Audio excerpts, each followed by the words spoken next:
Assalamualaikum warahmatullahi wabarakatuh.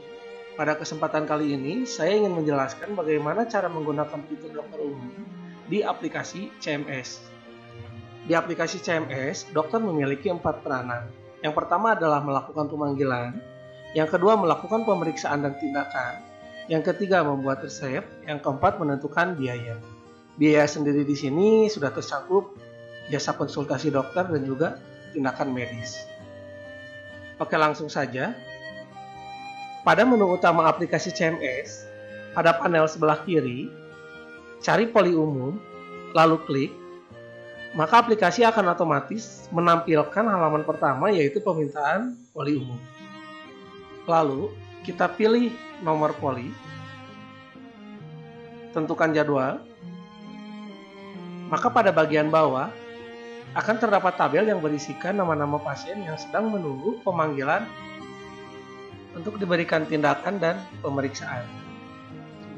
Namun alangkah lebih baiknya sebelum kita melakukan pemanggilan terhadap pasien, kita pastikan terlebih dahulu bahwa data pasien sudah diisi dengan benar, tanda vital pasien sudah diperiksa, dan juga catatan riwayat medis sudah dicatat. Cara untuk melakukan pemeriksaan data-data tersebut adalah sebagai berikut. Pertama, kita lihat pada daftar pasien yang paling atas. Pada pojok kanan, terdapat ikon mata yang berwarna hijau. Kita klik. Nah, di sini terdapat data pasien, data pendaftaran, tanda vital, dan juga catatan riwayat medis pasien. Seandainya data sudah sesuai dan sudah diisi semua, maka pasien bisa dipanggil. Namun seandainya data belum lengkap, kita bisa meminta kepada bagian pendaftaran atau kepada bagian perawat untuk segera dilengkapi. Nah, langsung saja kita lakukan proses pemanggilan pasien atas nama Budi Prawiro. Pada bagian pojok atas sebelah kanan ada tombol dengan simbol mic dengan tulisan call. Ketika tombol ini diklik, maka pasien atas nama Budi Prawiro akan dipanggil dan pada bagian monitor antrian akan tertera nama pasien tersebut. Kita coba saja, kita klik tombol call.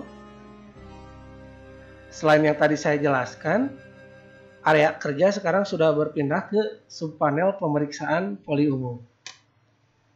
Nah, seandainya kita berhasil melakukan pemanggilan, maka tampilan akan seperti ini. Sebelum lanjut pada pencatatan rekam medis, pada bagian footer, terdapat tab yang bisa kita klik, di mana tab ini berisi informasi pasien, data pendaftaran, catatan riwayat medis, pemeriksaan tanda vital, dan juga informasi lainnya yang akan mempermudah kita untuk melihat catatan informasi pasien. Langsung saja pada pencatatan rekam medis, pada bagian worksheet, terdapat 2 elemen. Yang pertama adalah jenis pencatatan, yang kedua adalah keterangan. Kita klik pilih jenis pencatatan. Di sini terdapat berbagai jenis pencatatan, di antaranya adalah catatan, diagnosis banding, jadwal kontrol, pemeriksaan penunjang, rujukan internal, anamnesis, pemeriksaan fisik, terapi, dan juga tindakan medis. Jenis pencatatan ini bisa kita tambah seandainya kita merasa ada yang kurang, ataupun bisa kita hapus seandainya kita merasa ada beberapa jenis catatan yang dirasa tidak perlu. Kecuali 3 jenis pencatatan. Yang pertama adalah diagnosis, yang kedua adalah jadwal kontrol, dan yang ketiga adalah rujukan internal. Ketiga jenis pencatatan ini adalah jenis pencatatan yang memiliki fitur ataupun fungsi khusus di aplikasi CMS, sehingga user tidak diperkenankan untuk menghapus ataupun mengubah jenis pencatatan tersebut. Kita praktekkan saja langsung.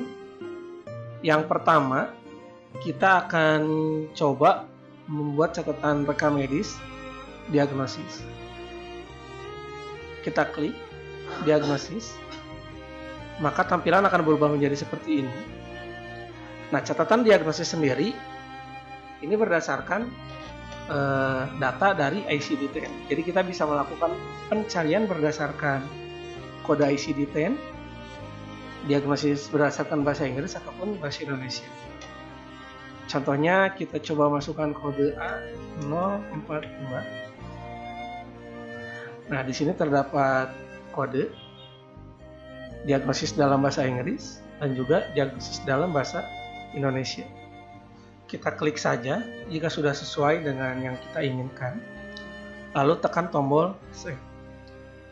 Maka sistem akan mencatat diagnosis pasien berdasarkan kode ICD-10 yang kita masukkan. Nah, lalu tampilan akan berubah. Pada bagian footer akan muncul tab baru, di mana tab tersebut adalah tab tindakan medis yang tadi kita masukkan. Nah, lalu bagaimana jika kita ingin mengubah data yang tadi kita masukkan? Caranya kita ubah di bagian bawah ini, yang pada bagian footer tab ini. Kita hapus saja, lalu kita ganti misalkan jadi A043. Kita pilih. Namun sebelumnya kita hapus dulu bagian form atas agar tidak ke-save 2 kali. Lalu kita tekan tombol save. Nah, pada bagian tindakan medis tadi sudah otomatis berubah. Lalu bagaimana jika seandainya kita ingin menghapus data yang sudah kita masukkan? Caranya hampir sama dengan tadi, namun bedanya pada bagian bawah kanan atas ada ikon tong sampah yang berwarna oranye. Kita klik saja. Kita klik oke. Maka pada bagian footer tab tindakan medis, data ini akan berubah menjadi merah, yang artinya ini tidak akan muncul pada bagian rekam medis pasien. Kalau kita ingin kembalikan, kita cukup klik tombol warna hijau pada posisi yang sama, lalu klik OK. Maka data yang tadi sudah muncul kembali. Kita lanjut pencatatan rekam medis. Untuk jenis pencatatan diagnosis banding, pada bagian diagnosis banding ini kita isi secara manual. Pada bagian kolom keterangan, setelah kita isi, kita save. Maka seperti yang sebelumnya, diagnosis banding yang kita masukkan muncul di bagian footer tindakan medis. Lalu lanjut jenis pencatatan jadwal kontrol. Kita klik jadwal kontrol, maka tampilan akan berubah menjadi seperti ini. Kita pilih kapan tanggal kontrol pasien, misalkan 10 September 2021, lalu kita klik save. Nah, fungsi jadwal kontrol ini adalah sebagai reminder kepada pasien. Jadi jadwal kontrol yang sudah dimasukkan oleh dokter, nanti sistem akan membuat generator WhatsApp otomatis untuk mengingatkan pasien bahwa dia memiliki jadwal kontrol pada tanggal tersebut. Selanjutnya kita akan masuk ke rujukan internal. Jadi rujukan internal ini adalah rujukan antar poli yang ada di klinik tersebut.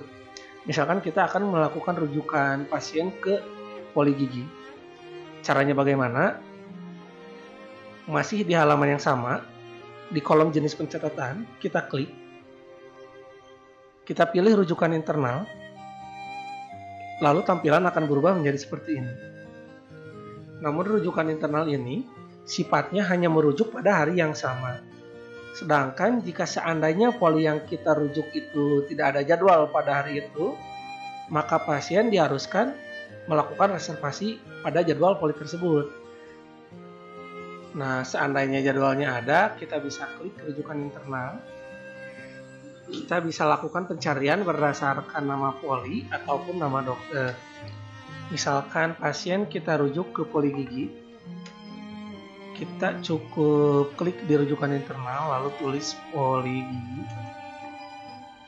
Di sini muncul beberapa jadwal yang ada di hari ini, lengkap nama dokter dan juga jam prakteknya. Kita pilih salah satu. Nah, setelah ini lalu kita klik tombol save. Nah, ini udah otomatis pasien kerujuk di Poligigi. Pada database Poligigi, rujukan ini akan muncul sebagai pendaftaran baru. Namun, muncul catatan bahwa pasien dirujuk dari poli umum. Nah, lalu bagaimana jika seandainya hari itu poli yang kita rujuk itu ternyata nggak ada jadwal, tapi pasien harus dirujuk pada hari yang sama? Nah, di sini disarankan pasien dirujuk ke fasilitas kesehatan yang lain dengan melakukan rujukan eksternal. Caranya seperti apa? Sama menggunakan aplikasi CMS, tetapi akan saya jelaskan di lain kesempatan. Lalu bagaimana dengan jenis pencatatan rekam medis yang lainnya? Jadi, selain 3 jenis catatan medis yang khusus tadi saya jelasin, diagnosis, jadwal kontrol, dan juga rujukan internal, yang lainnya itu sama seperti kita mengisi catatan diagnosis pembanding, diisi secara manual, baik terapi, tindakan medis, pemeriksaan fisik.